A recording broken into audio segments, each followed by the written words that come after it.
Maintaining a long-running video game franchise is a pretty difficult task to pull off. As a series ages, a lot of things start to get in the way. Development teams lose members who have been critical to the franchise's success, gaming trends change, forcing devs to adapt or run the risk of becoming stale and irrelevant, and nostalgia makes fans sensitive to any changes made to what they originally fell in love with, leading to public outcry over just about anything. There are so many difficult questions with unclear answers that developers are faced with, and unfortunately there are a lot of cases where these questions end up being approached in the wrong way. Cue Sonic the Hedgehog.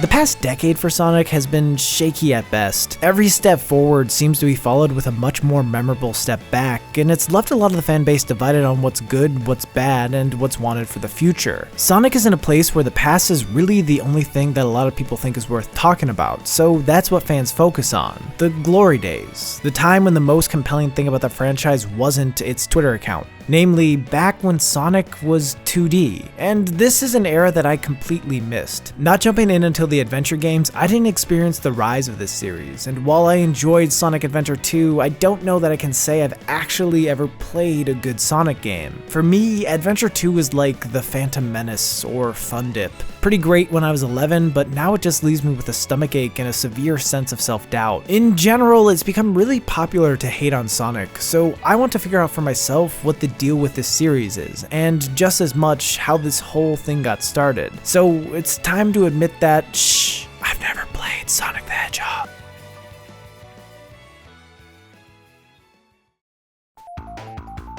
After 25 years, the Sonic canon has become so confusing and convoluted that at times it seems like it's ripped straight from fanfiction.net, so seeing it in its simplest form was actually really refreshing. Pretty much, Sonic is just trying to save animals from Dr. Eggman, who's turning them into robots. It is certainly still stupid, but it's the kind of stupid that I like, opposed to...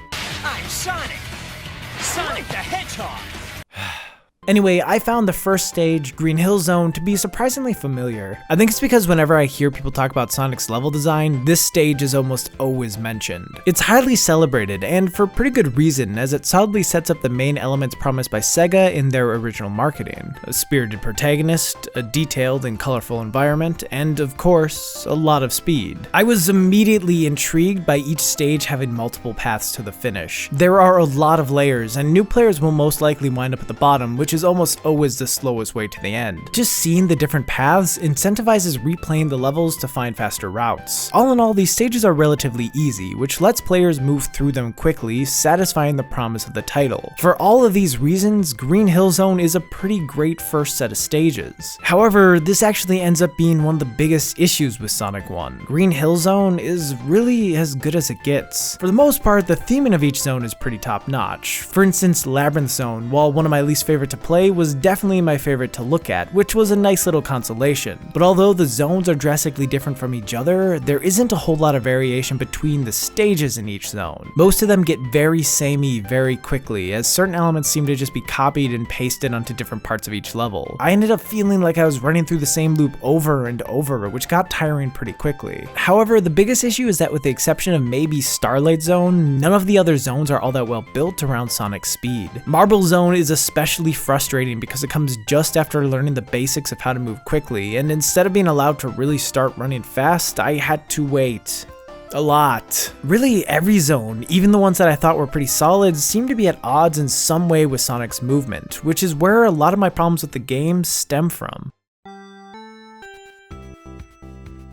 While playing Sonic 1, I noticed that there's an important difference between a character feeling fast and a player feeling fast. Other than obviously the speed at which they move, a character feeling fast is mostly about appearances. So in this case, things like Sonic's running animation, the speed at which the screen scrolls, and the empty areas where players only need to hold right without worrying about hitting any obstacles all add to Sonic seeming fast. But feeling fast as a player is almost entirely about fluidity. The actual speed of the character, while while still a factor, becomes secondary, and instead what matters is being able to think quickly in order to move without interruption. I never felt fast as a player while playing Sonic 1. I found the time between seeing an obstacle and running into that obstacle to be far too short to react to. Other than me being bad at video games, this is mainly because the camera that follows Sonic is too close to him, and he's in the center of the screen when he should be on the far left of it. A setup like this might cut it for a slower character, but Sonic needs more space to work with to account for his speed. I think this was done to make it seem like Sonic covers more ground than he actually does, but it really only ends up slowing down his movement. This makes enemies and obstacles operate on a "hey, remember this is here next time" basis, which is a bummer because what makes speed interesting is maintaining momentum, not losing it. It's possible to feel fast as a player in Sonic 1, but achieving this comes from memorization instead of true responsiveness. With that said, due to the game's difficulty, players will most likely get a fair amount of game overs and need to restart, causing them to eventually get pretty familiar with the stages. But I find this approach to be much more frustrating and boring than just being given the chance to react. In general, the level design in Sonic 1 isn't all that intuitive for a first timer. There are spots where it's difficult to tell if the direction changed or if you're just moving backwards on an alternate path, and there are too many points where levels transition from fast sections to instant death pit sections. I started to realize that the only way I stood a chance at beating this game was by moving slowly, which Sonic isn't all that good at doing, and more importantly, isn't all that fun. At low speeds, Sonic just feels sluggish. His acceleration is painfully slow, and he's far too floaty and slippery for precise platforming, which there ends up being a lot of. All of this makes it become a game about patience and caution, instead of one about speed and carefreeness. On subsequent playthroughs, it was easier and much more enjoyable, but its relatively high skill floor makes getting to the end for the first time incredibly frustrating.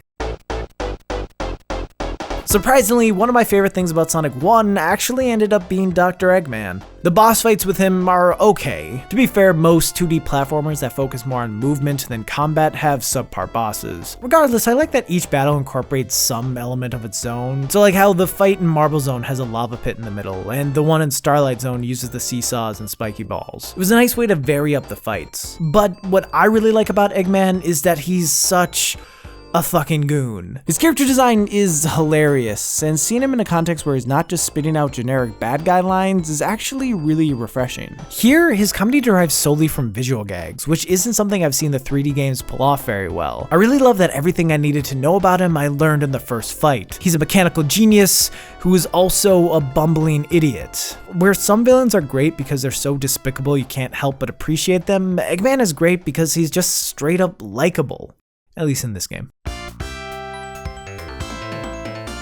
While looking at any game, considering when it released is extremely important in understanding why certain design choices were made. Sonic 1 is very much a reflection of what the gaming industry was like in the early 90s, which was a time where there weren't thousands of cheap and worthwhile games to play. We don't really consume titles in the same way that we used to. Having replay value now is dependent on things like diverse character builds, worthwhile side quests, and procedurally or randomly generated levels. But back then it had less to do with the contents of a title and more to do with there being nothing else to play. So while playing a game like Sonic 1 that calls for you to practically memorize the level's layout in order to move fluidly is frustrating in today's landscape, it makes a lot of sense for a game made in 1991 marketed towards kids. It's meant to be played over and over again. It's meant to be perfected. I think that a lot of people who look back fondly on Sonic 1 didn't just beat it once, but beat it so many times that they've lost track. Because of this, they most certainly would have played Green Hill Zone more than any other, leaving that as their impression of the game. I'm pretty sure I get why people liked and still like Sonic 1, but with that said, it really wasn't for me. I don't have the patience or time to actually get good at Sonic, and I'm not all that interested to.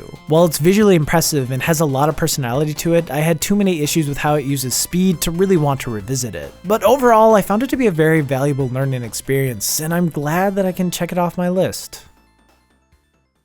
You're all gonna make me play Sonic 2 and 3 now, aren't you?